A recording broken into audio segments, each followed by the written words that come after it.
1000 வருடங்களுக்கு முன் அயோத்தி என்ற ராஜ்யத்தில் ஒரு அரசன் மட்டும் மிகவும் கவலையில் இருந்தான். அயோத்தி செல்வமும் மகிழ்ச்சியும் நிறைந்த பேரரசு.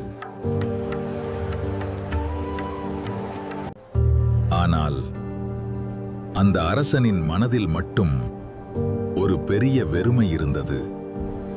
என் ராஜ்யத்துக்கு அடுத்த அரசன் யார்? அரண்மனையிலும் அதே கவலைதான்.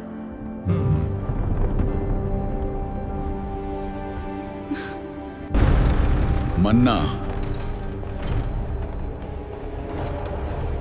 நம்பிக்கையை இழக்காதீர்கள். புத்திரகாமேஷ்டி யாகம் நடத்துங்கள், உங்களுக்கு மகன் பிறக்கும்.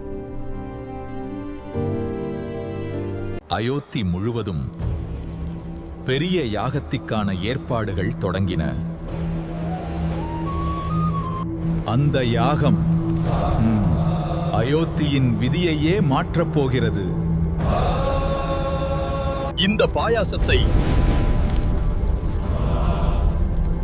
உங்கள் மனைவிகளுக்கு கொடுங்கள்.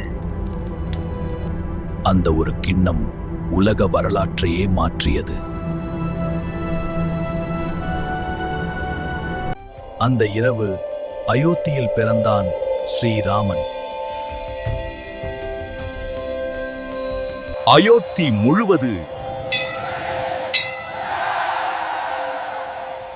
கொண்டாட்டம் வெடித்தது.